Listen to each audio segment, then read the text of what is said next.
सभी को सादर नमस्ते। मैं गगन आर्य।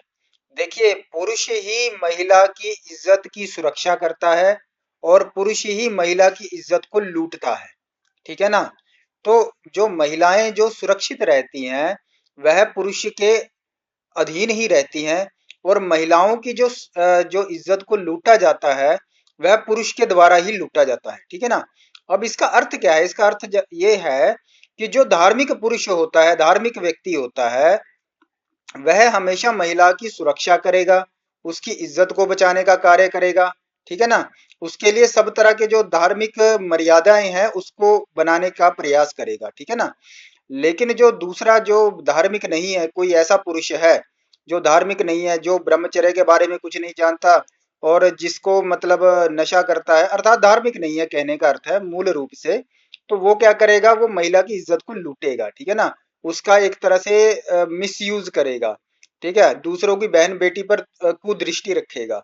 तो महिला को जो है अपने अपने क्या कहते हैं उसको बचा इज्जत को बचाने के लिए, अपनी अस्मिता को बचाने के लिए पुरुष को धार्मिक बनाने की आवश्यकता है। और एक महिला ही जो माँ के रूप में होती है, या फिर आप कह सकते हो जिसका निर्माण का कार्य होता है कि वह किसी भी पुरुष को धार्मिक बना सकती है, तो उसका ही काम है।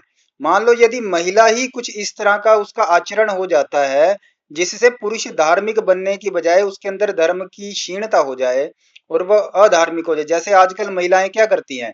अश्लील कपड़े पहनती हैं, अश्लील हरकतें करती हैं। ठीक है ना? और उनका जो व्यवहार होता है वो पूरी तरह से अमर्यादित होता है। ठीक है? और जो आजकल की जो महिलाएं हैं जो विवाह करती हैं और वह उनको धर्म की विद्या नहीं होती, उनके अंदर धर्म के संस्कार नहीं होते, तो वो जो संतान पैदा करती है उनको भी वह बच्चों को धार्मिक नहीं बना पाती। और बाद में वो जो पुरुष है उनके यदि घर में बेटा पैदा होता है और वो बड़ा हो जाता है, फिर बड़ा होकर वो क्या करेगा? बड़ा होकर वह महिलाओं की ही इज्जत को लूटने का काम करेगा, बलात्कार का कार्य करेगा। इसीलिए जो महिलाएं होती हैं, जो लड़कियां होती हैं, उनको विशेष रूप से इस बात का ध्यान रखने की आवश्यकता है कि अगर वह खुद धर्म का पालन नहीं करेंगी तो समाज उसी को ही लूटेगा।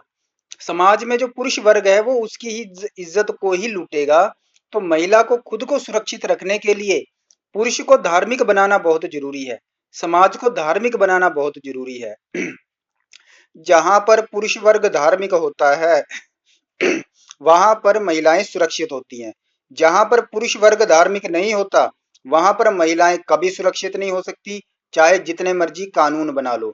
उनके साथ दुर्व्यवहार भी होगा, उनके साथ बलात्कार भी होगा, उनके साथ सब तरह के गलत काम किए जाएंगे, उनका मिसयूज भी किया जाएगा यदि पुरुष धार्मिक नहीं है। तो महिलाओं की ये जिम्मेवारी है कि वह पुरुषों को धार्मिक बनाए रखें।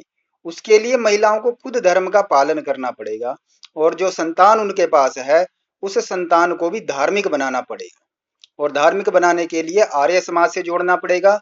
आर्य समाज ही एक ऐसी संस्था है जो परमात्मा के विषय में वेदों के अनुसार सही जानकारी देता है और कोई ऐसी संस्था नहीं है जो आपको धार्मिक बना सके। ओम नमस्ते।